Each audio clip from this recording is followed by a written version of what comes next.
O plenário do Supremo Tribunal Federal, por maioria, negou o pedido do Partido Novo e manteve o valor do fundo eleitoral da forma que foi aprovado pelo Congresso Nacional. O Partido Novo, autor da ação, questionou o dispositivo da Lei de Diretrizes Orçamentárias de 2022, que destina até 5,7 bilhões de reais ao fundo eleitoral. A alegação é de que o Congresso invadiu prerrogativa exclusiva do Poder Executivo para alterar os valores destinados ao fundo. Afirma ainda que o valor do repasse é inconstitucional e que houve desvio de finalidade na utilização de recursos públicos. No primeiro dia de julgamento, o relator ministro André Mendonça votou pela suspensão da eficácia da norma por afronta ao princípio da proporcionalidade. Na avaliação dele, o valor destinado ao fundo em 2022 deve ser o mesmo praticado nas eleições de 2020, de aproximadamente 2,1 bilhões de reais, com correção monetária pelo Índice Nacional de Preços ao Consumidor Amplo Especial, a contar do primeiro dia útil de junho de 2020.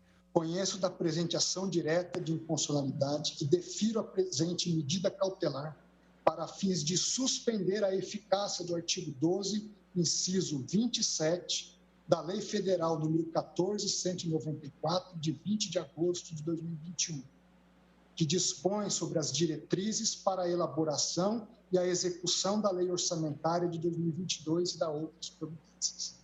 Dito de forma direta, deve-se considerar como lastro do fundo eleitoral, no presente exercício financeiro, o mesmo valor praticado nas eleições de 2020, após a devida correção monetária pelo IPCAE, a contar do primeiro dia útil do mês de junho de 2020. No segundo dia de julgamento, o ministro Nunes Marques abriu divergência, sendo seguido pelos ministros Alexandre de Moraes, Edson Fachin e Luiz Fux.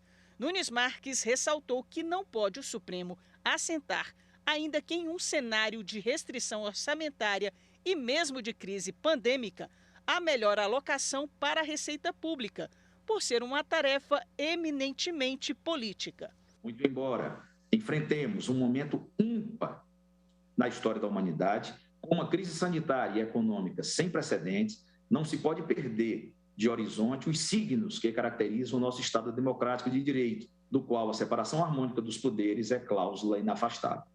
Ora, o controle da alegada má alocação dos recursos se dará nas urnas, oportunidade em que o financiamento público das campanhas, com certeza, retornará ao debate político. Até por isso, entendo ser fácil, demasiadamente largo, conferir ao Supremo a tarefa de corrigir as opções legislativas feitas pelos representantes do povo no que toca tão somente ao estabelecimento das prioridades orçamentárias para o ano de 2022. O ministro Luiz Roberto Barroso divergiu em menor extensão do relator por verificar a inconstitucionalidade no dispositivo da LDO, mas considerou constitucional a posterior Lei Orçamentária Anual, que aprovou verba de 4,9 bilhões de reais para o fundo eleitoral.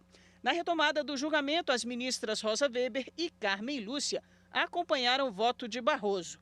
Se estabelece aqui não se compadece com o que foi previsto para a Lei de Diretrizes Orçamentárias nos dispositivos constitucionais e aqui não me valendo do princípio da proporcionalidade, porque não fiz o exame considerando que do espectro específico de atuação legítima do Poder Legislativo ter sido fixado, desde que nos parâmetros para a feitura da Lei de Diretrizes Orçamentárias não foi devidamente atendido. Os ministros Gilmar Mendes e Dias Toffoli acompanharam o voto do ministro Nunes Marques. Devemos ficar atentos para o risco de esvaziamento do escopo dessas emendas a partir do crescente remanejamento desses recursos para outras finalidades. O voto do relator foi acompanhado pelo ministro Ricardo Lewandowski. O plenário, por maioria, indeferiu a liminar e assim manteve dispositivo da Lei de Diretrizes Orçamentárias de 2022, que destina até 5,7 bilhões de reais para o fundo eleitoral para as eleições deste ano. A Corte, por maioria, indeferiu a medida cautelar nos termos do voto divergente do ministro Nunes Marques, que lavrará o acórdão.